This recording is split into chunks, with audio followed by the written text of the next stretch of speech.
Bonjour les amis, bienvenue à la chaîne Les Astres disent, ici Zénab Slim. Dans cette vidéo, je vous présente quelques prévisions et conseils pour la dernière semaine du mois de juin, soit la semaine du 24 au 30 juin 2019. D'abord, j'aimerais souhaiter la bienvenue aux nouveaux abonnés de la chaîne et aussi demander aux amis qui consultent mes vidéos à travers ma page Facebook de vous abonner directement à la chaîne, s'il vous plaît, pour la soutenir. Sachez que la continuation de la chaîne dépend grandement sur le nombre des abonnés, donc il serait grâce à vous si la chaîne continue à exister. Comme d'habitude, je commence par un préambule qui concerne tous les signes, donc les prévisions qui concernent tous les signes, qui nous concernent tous. Ensuite, je passe aux prévisions propres à chaque signe. Je commence par les événements significatifs de cette semaine. Lundi 24 juin, la Lune entre dans le Bélier. Mercredi 26 juin, Mercure entre dans le Lion. Jeudi 27 juin, la Lune entre en Taureau. Samedi 29 juin, la Lune entre dans les Gémeaux et va y rester jusqu'au lundi 1er juillet, 21h24 pour le Québec et donc mardi 3h24 pour l'Europe. Pour les emplacements des planètes, durant cette semaine, Vénus est dans les Gémeaux, Mars est dans le Cancer jusqu'au 1er juillet. Jupiter est à son domicile, le Sagittaire est rétrograde, Saturne est à son domicile Capricorne et rétrograde, Pluton est dans le Capricorne et rétrograde aussi, Uranus dans le Taureau, le Soleil dans le Cancer, Mercure est dans le Cancer et il restera jusqu'au 26 juin, puis entrera dans le Lion, Neptune est dans les Poissons et rétrograde. Donc, qu'est-ce que nous avons au menu cette semaine, chers amis? Je commence par le Soleil qui vient d'annoncer le début de l'été avec son entrée dans le Cancer.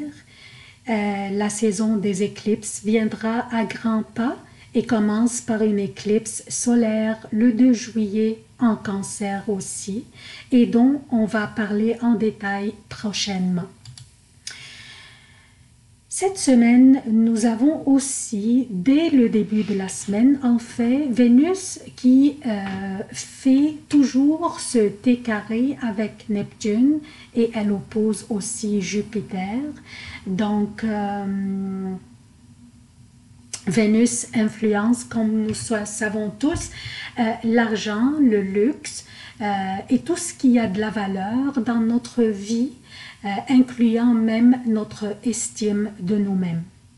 Et ce carré que fait Vénus avec Neptune va influencer notre sensibilité et insécurité. Nous nous sentirions très sensibles à propos des regards des autres et on ferait face à des défis qui concernent soit notre argent ou notre estime de nous-mêmes. Nous pourrions prendre des mauvaises décisions à propos de nos finances, mais aussi ces défis pourraient être reliés à comment nous nous percevons et comment nous pensons que les autres nous perçoivent. Neptune représente l'évasion dans l'irréel, l'impressionnabilité, les rêveries, le virtuel et l'illusion, et il est chez lui dans les Poissons. Bien qu'il est rétrograde, mais son énergie est pas mal puissante chez lui. Neptune faisant ce carré avec Vénus, qui est dans le Gémeaux, réveillera en nous le doute de notre propre valeur et notre estime de nous-mêmes. Notre insécurité pourrait régner et nous nous sentirions vulnérables aux commentaires ou aux critiques des autres, ou même au regard des autres. Si nous voyons, je vous donne un exemple, si nous voyons d'autres personnes discuter discrètement, notre première pensée pourrait être qu'ils parlent de nous. Donc, Ça c'est un petit exemple. Certains d'entre nous pourraient être concernés ou plus affectés que les autres. Tout dépend de l'expérience dans la vie, de l'âge et la maturité personnelle, ou même de la résistance à ces pensées négatives, et aussi le niveau de l'indifférence à ce que les autres pensent de nous. Cependant, ceux parmi nous qui sont vulnérables au niveau psychologique, ceux par exemple qui souffrent de l'anxiété ou de la dépression ou n'importe quelle autre maladie psychologique, pourraient être plus vulnérables que les autres, et cette énergie qui durera quelques jours jusqu'à la fin du mois de juin serait dangereuse pour eux. Alors, portez s'il vous plaît une attention particulière, soyez disciplinés à propos de la prise de vos médicaments par exemple, bien sûr s'il y a lieu. Donc aussi, portons une attention particulière au comportement de nos enfants et nos jeunes. Comme j'ai dit tantôt, l'indifférence à propos des opinions des autres se développe avec l'expérience et la maturité. Alors, nos jeunes pourraient être considérés vulnérables aussi, et ils pourraient avoir besoin de notre guidance pour traverser cette énergie de ces quelques jours qui viennent. Aussi, on pourrait avoir tendance à exagérer et dramatiser les situations et à amplifier l'importance des commentaires, et on serait très sensible, surtout que Mars est toujours dans le Cancer. Un petit truc pourrait nous aider à surmonter des situations difficiles serait de prendre un petit recul, prendre un papier et un crayon et écrire ce que nous ressentons pendant, comme émotion négative, par exemple. Je vous donne un exemple sur une émotion négative comme malaise, anxiété, stress, tristesse, etc. Ensuite, analysons la situation en nous demandant quelle serait la raison qui engendre cette mauvaise émotion.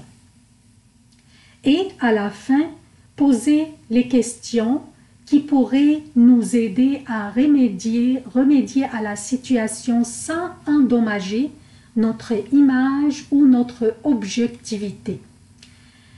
Les questions pourraient être: est-ce que c'est si grave?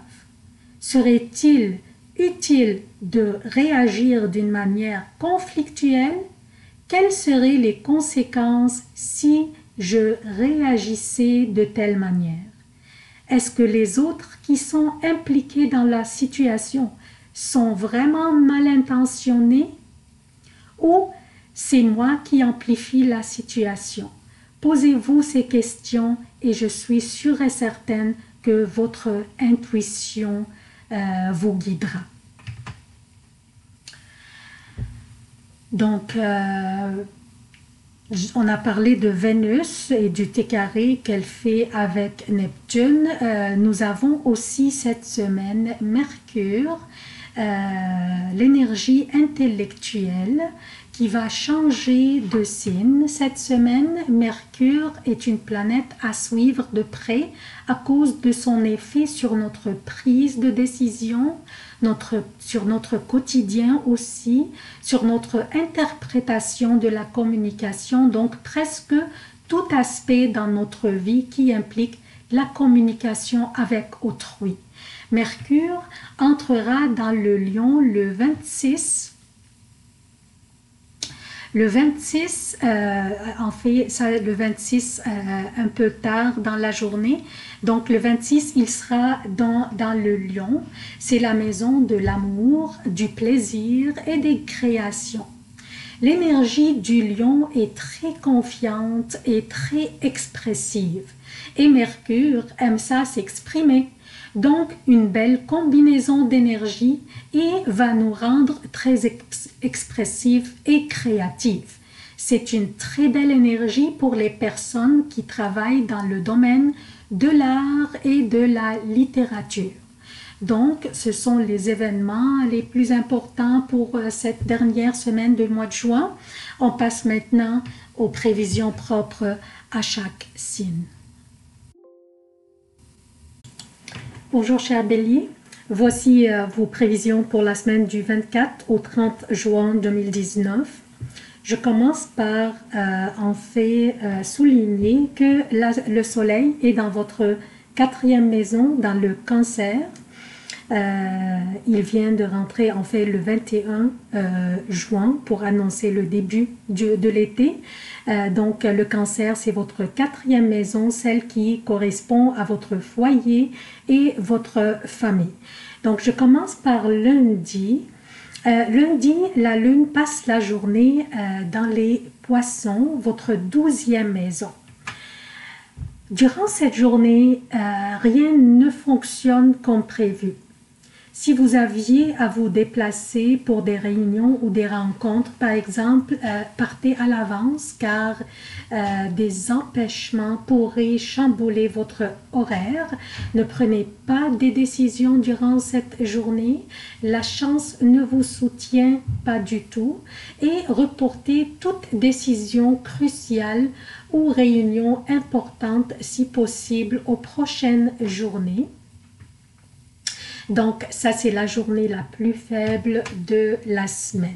Par contre, mardi, mercredi et jeudi jusqu'à 9h30 pour le Québec et mardi, mercredi et jeudi jusqu'à 15h30 pour l'Europe, la lune sera dans le bélier dans votre signe à vous.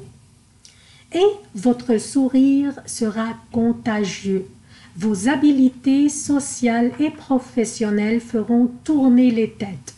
Votre joie de vivre sera contagieuse aussi. Ne laissez aucun instant passer sans en profiter.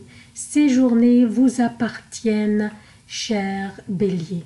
Profitez-en. Jeudi après 9h30, vendredi et samedi jusqu'à 17h pour le Québec et jeudi après 15h30, vendredi et samedi pour l'Europe, la lune sera dans le taureau, votre 2e maison et le soleil est dans votre 4e maison, faisant la lumière sur des besoins familiaux ou au niveau de votre foyer.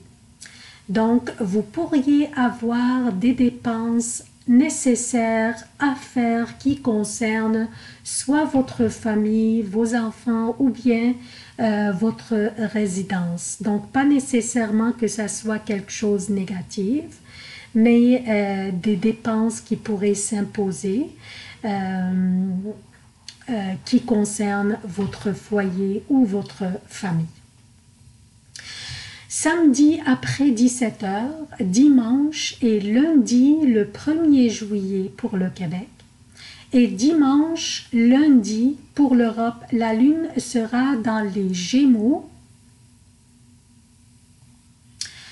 votre 3e maison et un emplacement de l'énergie de la lune très convenable pour mener vos propres projets de front et aussi trouver le temps pour offrir de l'aide à tous ceux qui vous entourent, que ce soit des collègues ou des amis ou des frères ou sœurs. Donc, une très belle énergie vous habite durant ces journées, chers béliers. Alors, profitez-en. Presque toute la semaine semble être belle. La seule journée qui est un peu faible, la plus faible de la semaine, c'est lundi. Donc, portez une attention particulière sur la journée de lundi et le reste de la semaine sera formidable pour vous, chers béliers. C'est tout ce que j'ai pour vous. Je vous demande votre soutien de la chaîne. Abonnez-vous, activez les notifications, aimez, commentez, partagez les vidéos. Merci d'avoir consulté cette vidéo. Je vous aime beaucoup. À la prochaine.